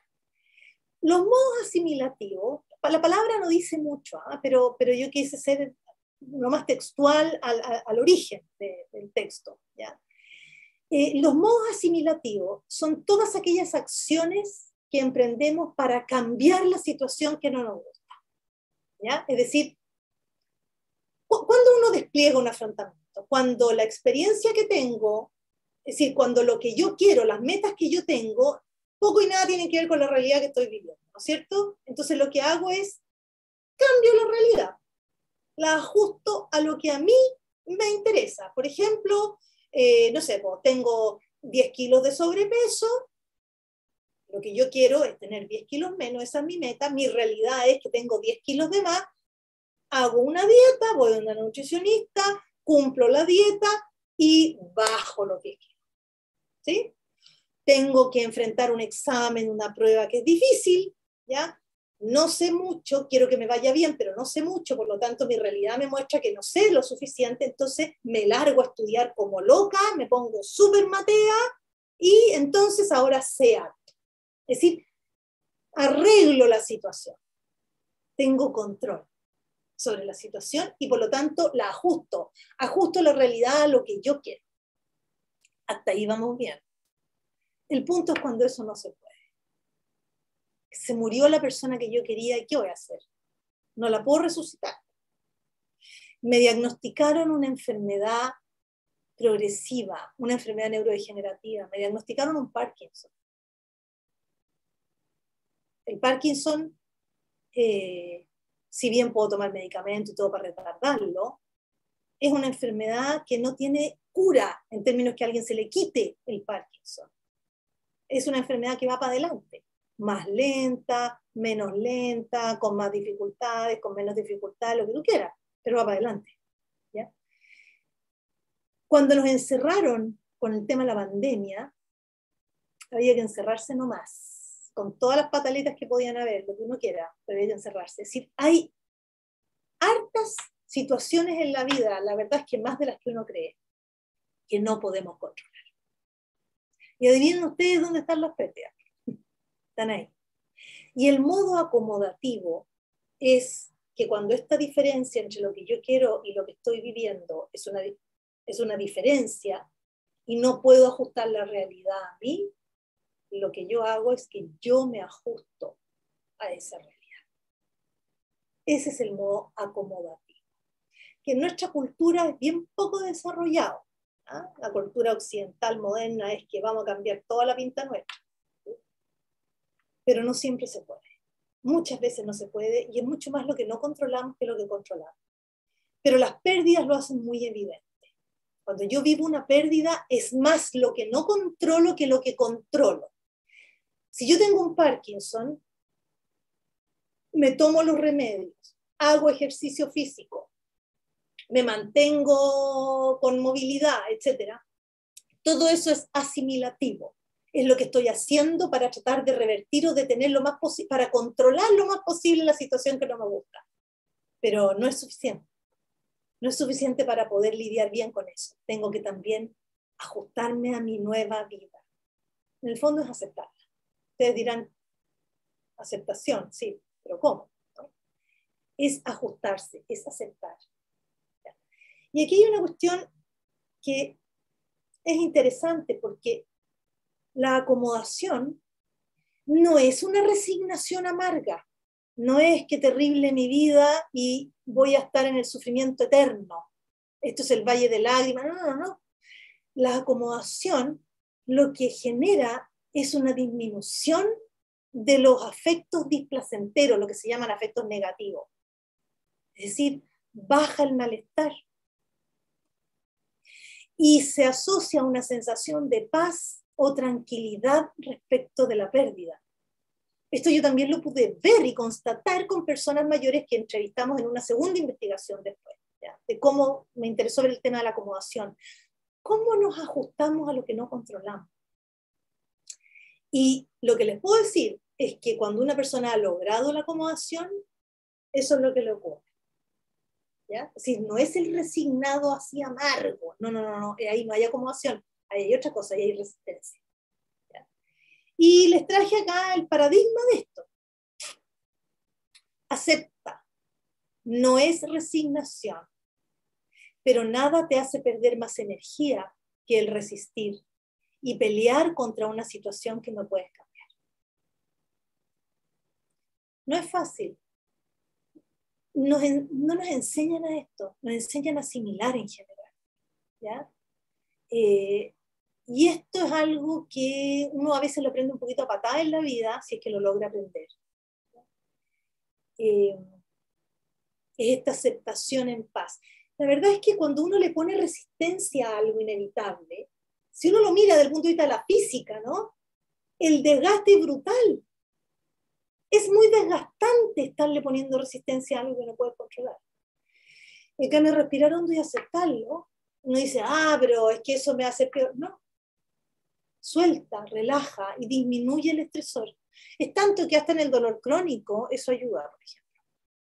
Cuando las personas se relajan, ya, ok, la cuestión, y dejan de resistirse tanto, disminuye el estrés. Y como disminuye el estrés, disminuye un poco el dolor. Un poco, no es que se les vaya, pero disminuye. Entonces, el tema de la acomodación. Pero acá, yo me acuerdo que dijiste que interesante esta cuestión de la acomodación, pero ¿cómo lo hago? Suena re bonito, ¿no? El Dalai Lama, genial. Es como si me pusieran la Teresa Calcuta. Claro, bien, bien por ella que llegó ahí, pero ¿cómo llego yo? Una simple mortal, ¿ya? Que me han enseñado que uno es más feliz en la vida si las cosas son como uno quiere. Eso es lo que uno respira desde que nace, ¿ya? Al menos en la sociedad moderna. Cuando estábamos en la Edad Media no era así, era otro el escenario. Entonces la pregunta es cómo se logra la acomodación, porque y a mí me empezó a surgir esto desde la experiencia clínica, cuando yo tenía personas mayores que me decían, Daniela, sí, yo sé que tengo que aceptar esto, pero ¿cómo lo hago? ¿Cómo logro aceptarlo? ¿Cómo llego ahí a estar en esa tranquilidad y en esa paz? ¿Ya? O al menos cerca de eso.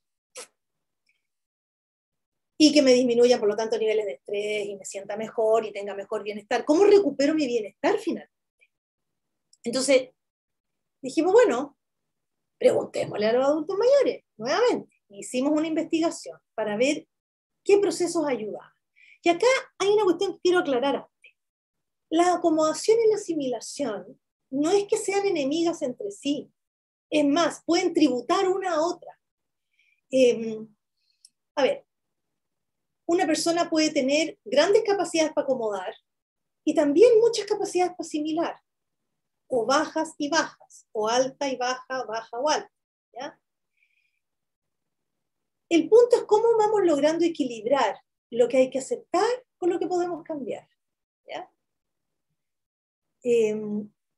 Y los autores, estos con ese apellido impronunciable que les puse hace un rato, Brandstätter creo que es, así creo que se dice, y Renner, ellos señalan que a diferencia de la asimilación, la acomodación no es algo que uno decida o controle. Es algo que simplemente ocurre cuando ya ninguna asimilación te resulta. Es decir, cuando te queda otra. Sí. Entonces, si uno se queda con eso, uno diría ya, entonces hay que puro esperar nomás que eso llegue o venga. El punto es que puede no llegar o no venir. Sí, está bien, yo creo que los autores tienen razón en lo que dicen.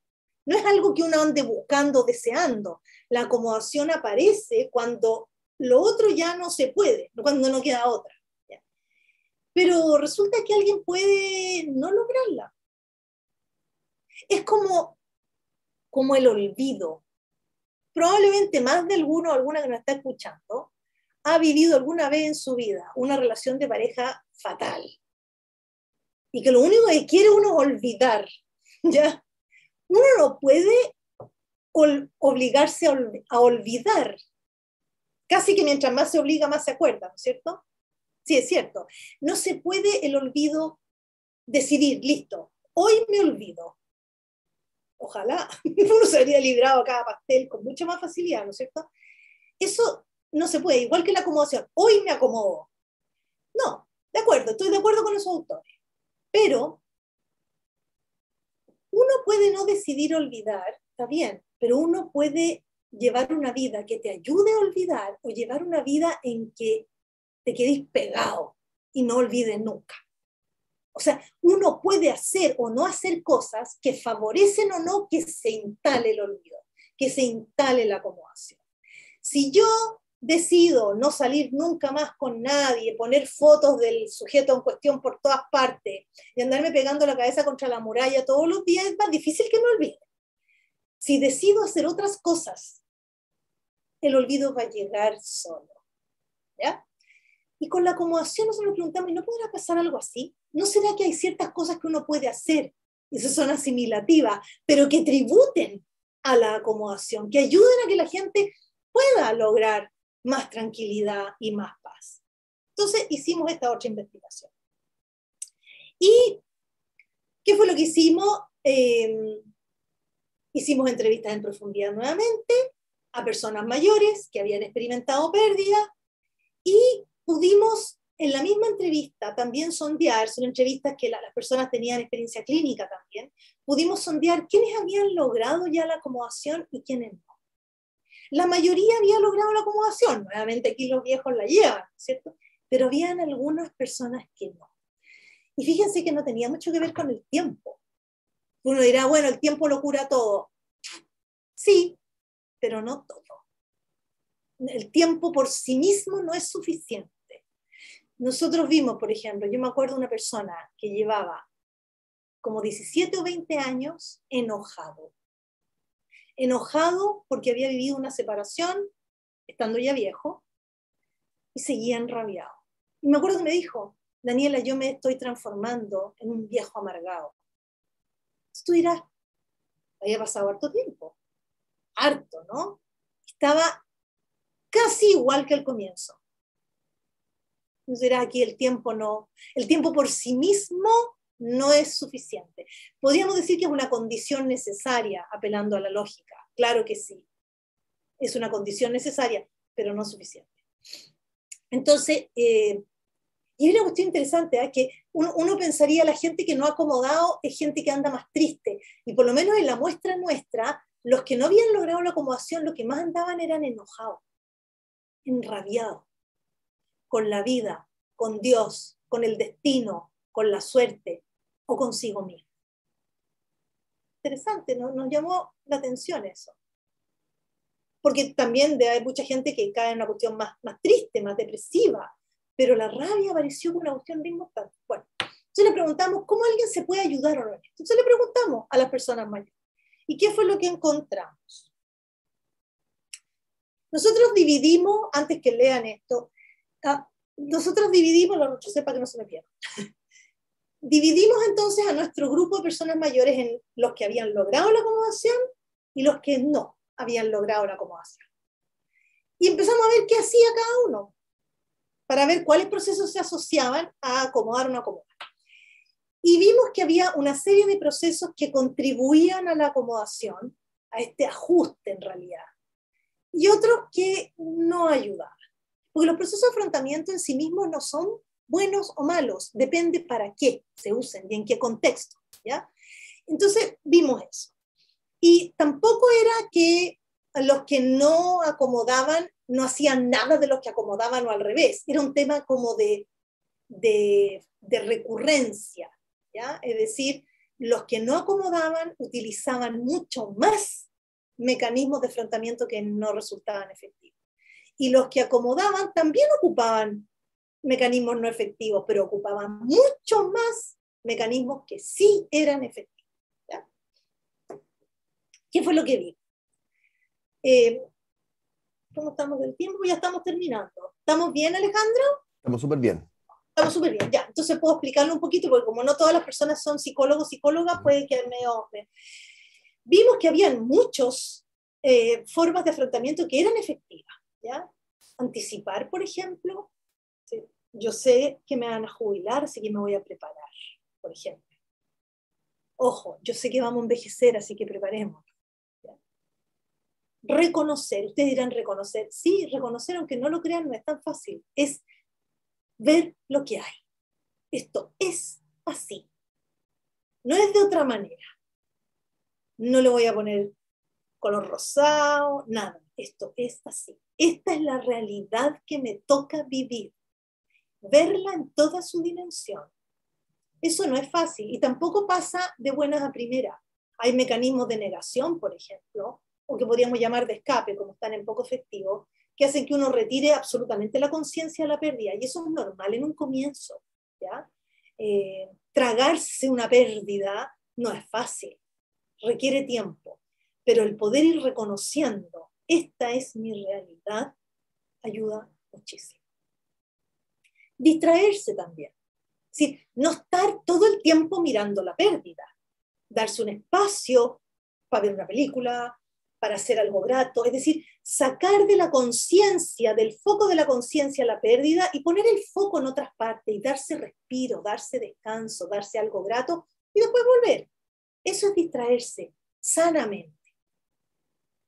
Aceptar la experiencia emocional, esto es vivirse la pena. Llorar lo que hay que llorar. Angustiarse lo que hay que angustiarse.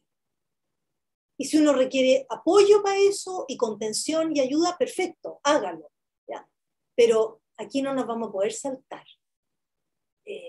la pena. Hay una imagen muy bonita de un autor que se llama Niemeyer, que habla del duelo. Y dice que el duelo es como transitar por un túnel oscuro. Que la única manera de salir del túnel es caminando a través de él. Yo lo he ocupado mucho esa imagen con pacientes, porque es aceptar que aquí hay un proceso que duele y por el que hay que caminar. ¿Ya? O sea, aceptar la experiencia emocional, pero también regular las emociones. Es decir, y también lo dice el Niemeyer muy bonito, dice, la experiencia emocional que es displacentera, es difícil, es como mirar el sol. Uno puede mirar el sol un rato, pero si uno se queda pegado mirando el sol, se le van a irritar los ojos, ¿no es cierto? Se va a hacer un daño. Acá es lo mismo. Puedo llorar, puedo estar una mañana entera llorando, un día entero llorando, pero también tengo que poder regular eso. Respirar hondo, distraerme, hacer otra cosa, hacerme un cariñito, salir también de ahí, ir y venir, ir y venir, ir y venir. No quedarse pegado, por decir, solamente en lo negativo, o por el contrario, vamos a ver aquí el escape, salirse absolutamente y mandarse de fiesta en fiesta. Tampoco ayuda, tampoco resulta, ¿ya? Regular. Buscar un sentido. Ustedes me imagino que han vivido situaciones difíciles en su vida. Cuando a uno le toca vivir algo difícil, lo primero que se le viene a la cabeza es ¿por qué? ¿Por qué me pasó esto? ¿Por qué pasa esto? Y la respuesta generalmente no la tenemos. Menos ahora en esta sociedad donde cada uno tiene que buscar sus propias respuestas. Para algunas personas es más fácil, para otras es menos fácil, pero tratar de darle un sentido. Me acuerdo de una mujer que me decía, con una enfermedad que tenía, me decía, mira, mi enfermedad finalmente se transformó en mi maestra, porque he aprendido cosas que a lo mejor no habría aprendido si no hubiera pasado por esto. Bien, no estoy diciendo que todo el mundo tenga que verlo de la misma manera, pero ahí había una búsqueda de sentido, ¿ya? Aplicar el humor. Yo aquí me quiero detener un minuto porque todas las que están acá, todos estos procesos lo usaban todos, pero más los que les iba bien con la acomodación. Pero el humor era exclusivo de los que habían acomodado. No había nada de humor en los otros en relación a la pérdida. Y el humor es una cuestión súper saludable. Súper saludable. No se me olvida nunca, en una investigación anterior, una persona que me contó que le había pasado de todo en la vida. Y una de las cosas que le había pasado, hablando de pérdida en general, no era de la vejez, es que aparte de realmente era una acumulación de pérdidas desde que era joven. Y una de las cosas que le pasó es que después, cuando tuvo a su última hija, esta hija nació con síndrome de Down. Y me acuerdo que me dijo, sí, pues Daniela, llegó el doctor y me dijo, tiene síndrome de Down. Y el doctor me dijo, ¿qué vamos a hacer? Y yo le dije al doctor, ¿cómo que qué vamos a hacer? Nada, pues no la vamos a devolver. Es decir, yo encontré sensacional. Es decir, el humor le mete aire a la vida. No es que uno tenga que andar muerto de la risa todo el tiempo, porque eso ya es un mecanismo de escape, de negación, pero poder meterle un poco de humor a la propia tragedia de la existencia es algo que yo diría que diferencia claramente a las personas que acomodan versus las que no, por lo menos en esta investigación. Buscar y también saber aceptar el apoyo social, la familia, los amigos, etc. O sea, apoyarse todo lo que uno necesite. Respecto de la parte religiosa o espiritual, acá apareció algo interesante, que si ustedes ven, yo no sé si yo muestro mi cursor, sí, pero acá dice entregarse a una dimensión espiritual, y acá dice reclamo a una dimensión espiritual. Es decir, la parte espiritual y o religiosa, porque hay gente que tiene una experiencia espiritual o una creencia espiritual, no solamente que adscriben a una religión. También habían diferencias. Las personas que se entregaban, es decir, que soltaban el control.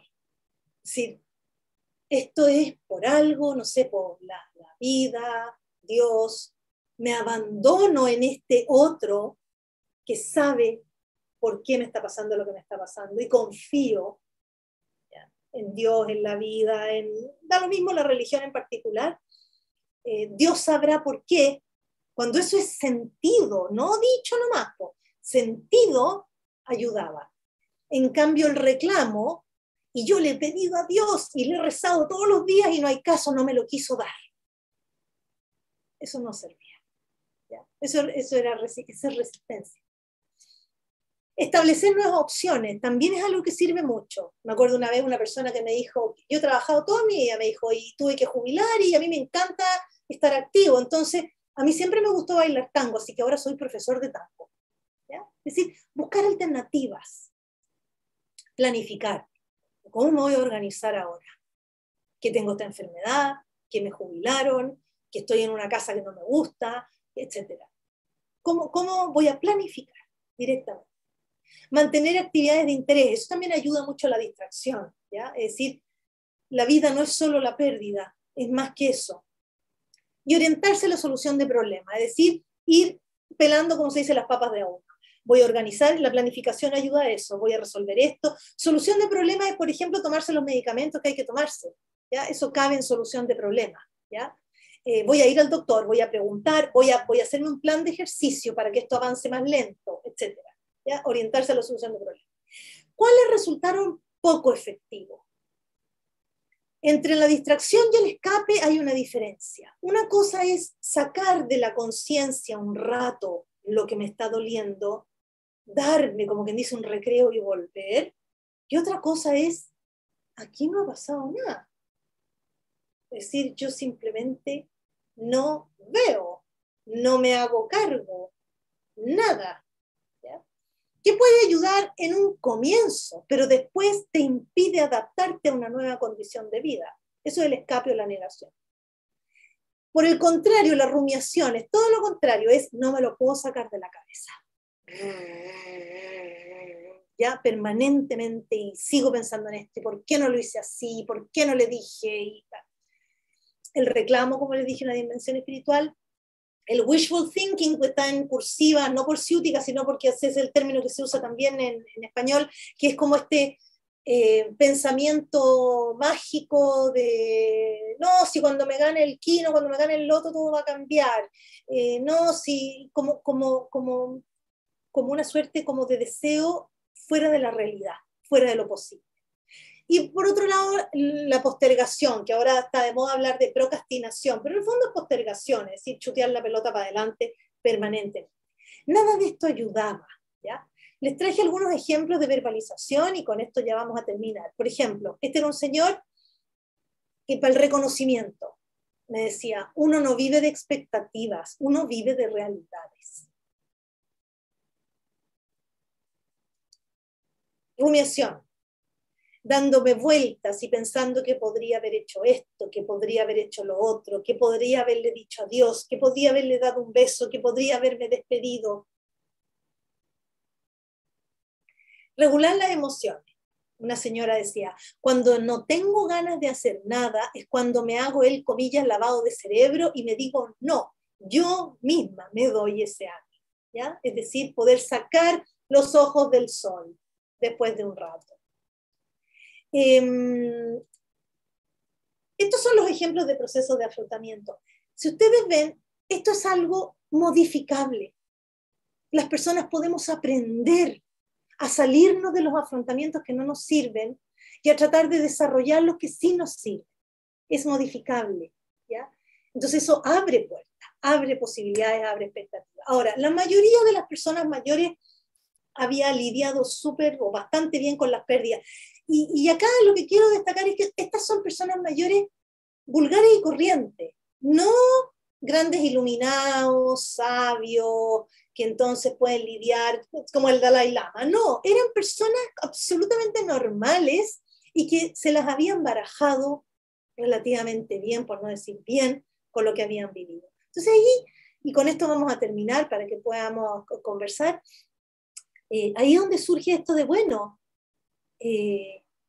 no solo el envejecer es un problema, es un desafío y capaz que tenga algún sentido para nuestra especie, que haya más, como digo yo, organismos envejecidos.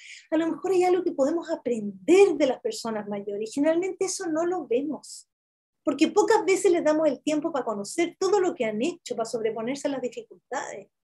Es súper interesante conocer esa parte también, ¿ya? Y entonces les quiero poner, porque yo venía hace tiempo pensando esto de que algún sentido tiene que tener que haya más población envejecida, y me encontré con Jung, que es un grande, digamos, de la psicología, que lo decía en bonito esto, y se los traje para cerrar con esto. Jung decía, ciertamente el ser humano no llegaría a 70 u 80 años de edad si esta longevidad no tuviera algún significado para la especie. El atardecer de la vida humana debe tener también un sentido propio y no puede ser solo un lamentable apéndice de la mañana de la vida.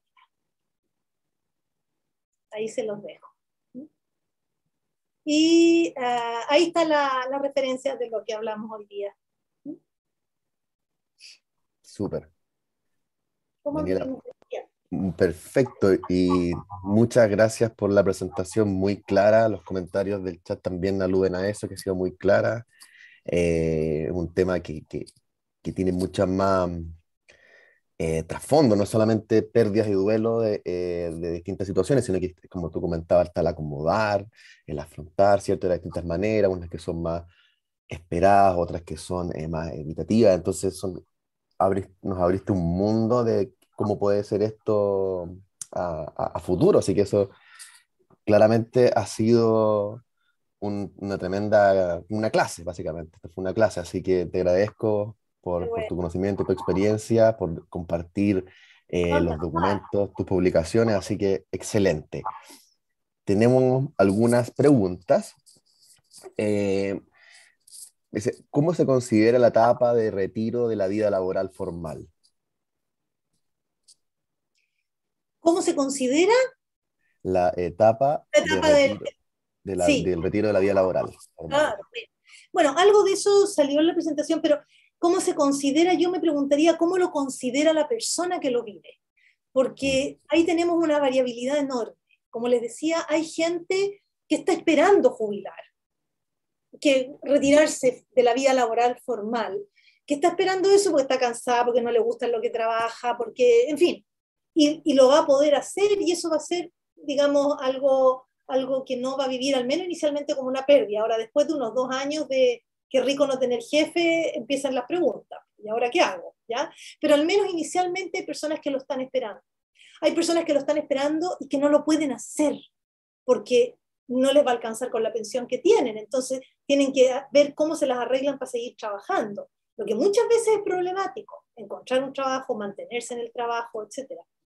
Y hay otras personas que claramente no quieren dejar de trabajar. O sea, tenemos una diversidad enorme respecto de eso. Ahora, sí, lo que yo he visto es que independientemente de cuántas ganas tenía alguien de trabajar o no trabajar, o seguir trabajando formalmente o no, lo que aparece es la pregunta después de ¿ahora qué hago? Porque muchas personas mayores, yo diría que cada vez más, el tema de la abuelidad no termina de llenarles la vida. Eh,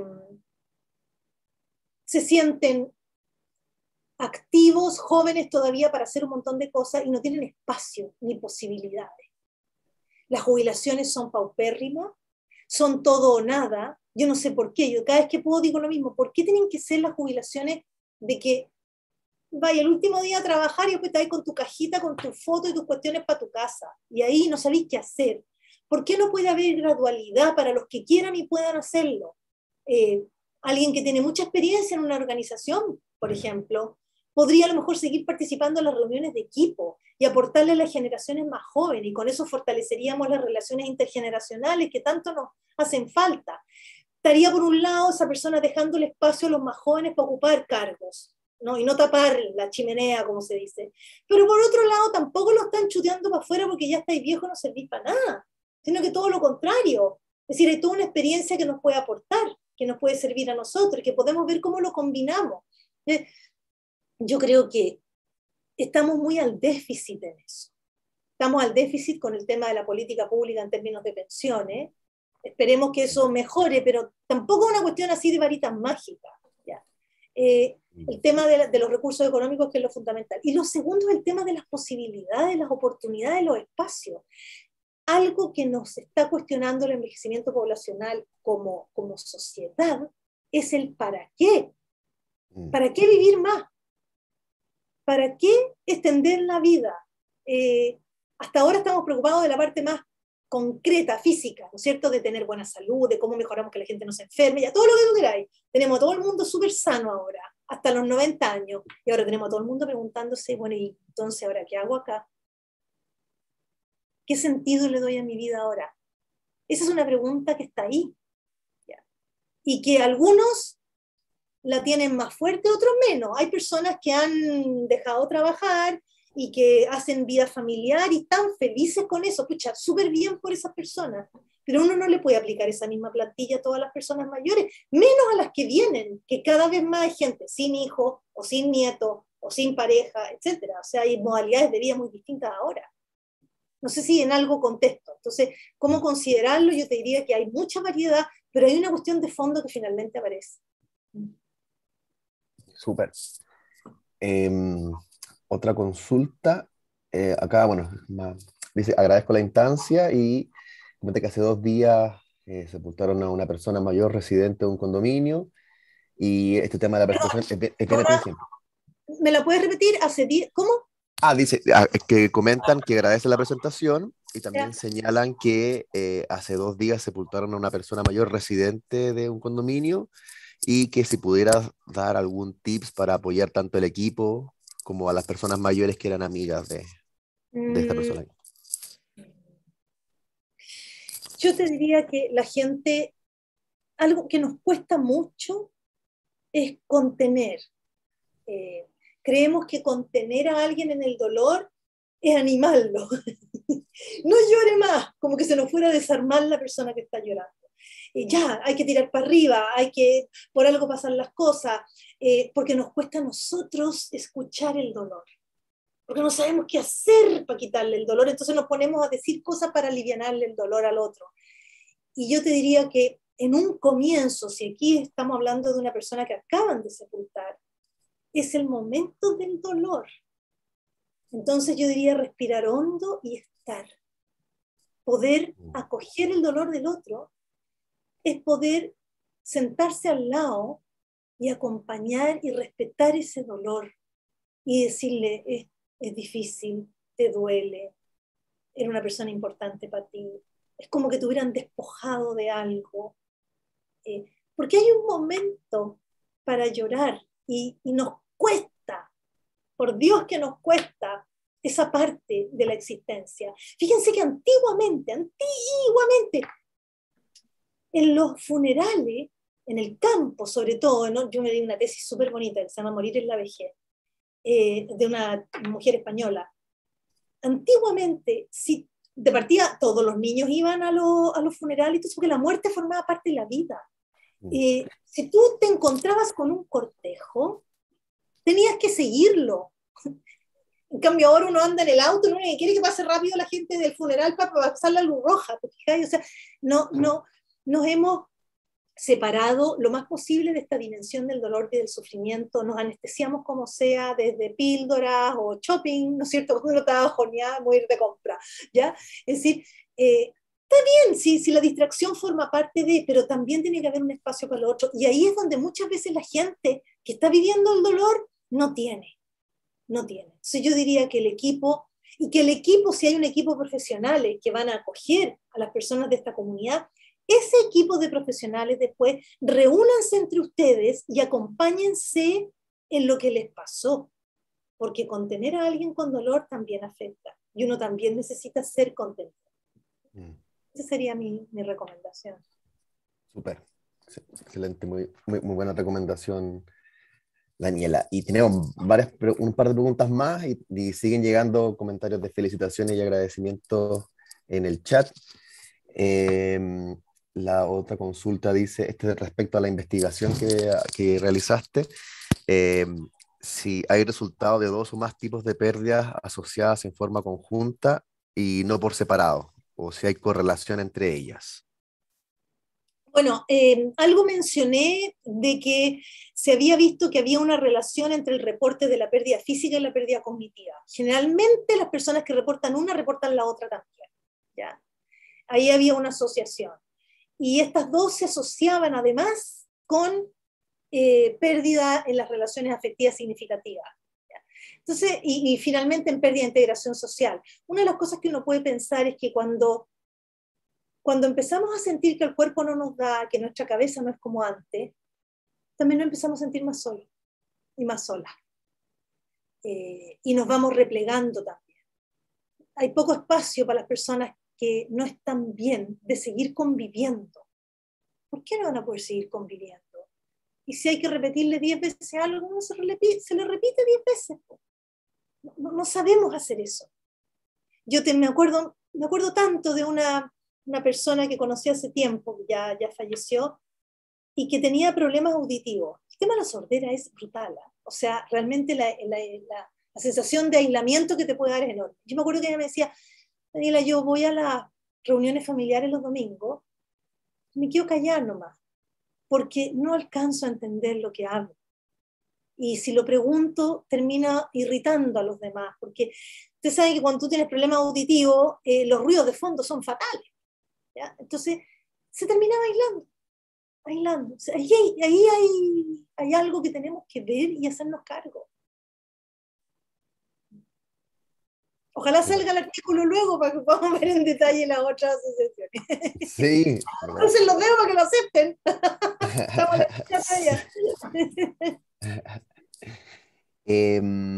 acá hay una ya respecto a diagnóstico diferencial, si podrías definir el diagnóstico diferencial entre duelo y depresión.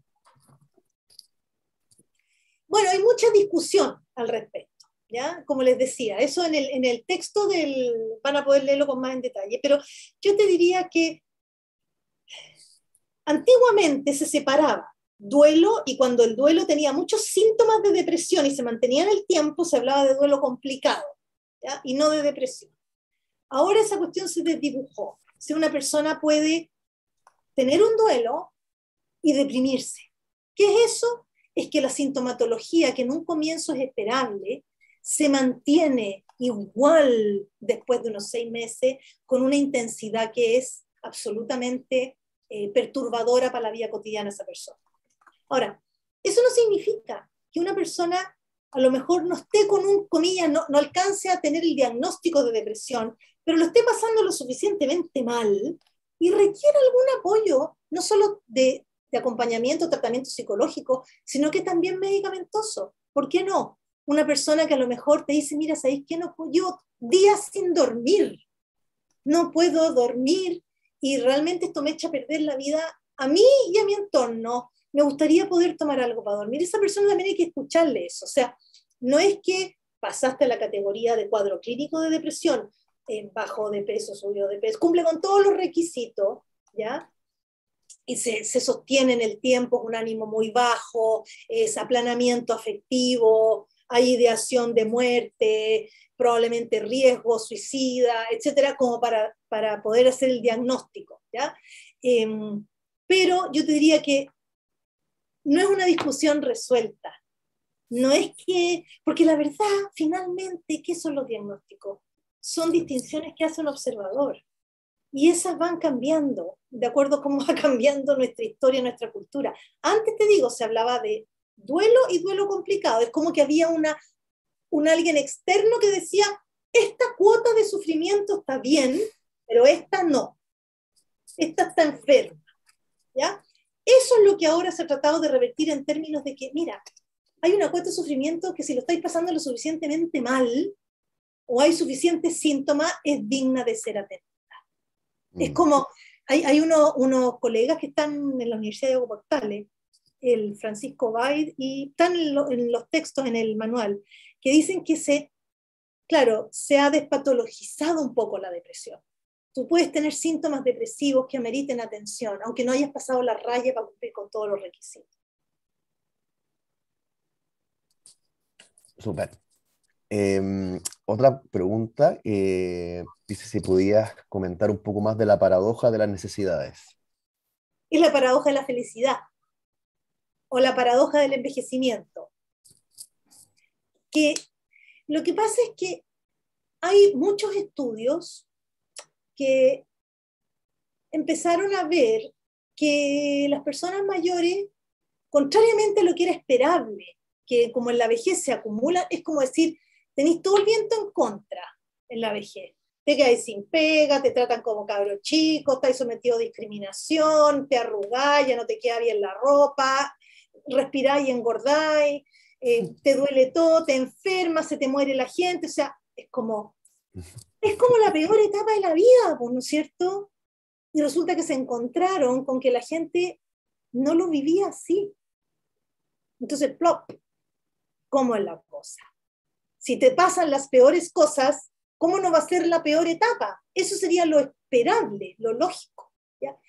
Pero resulta que muchas personas, más de las que se esperaba, mostraron que se sentían bien.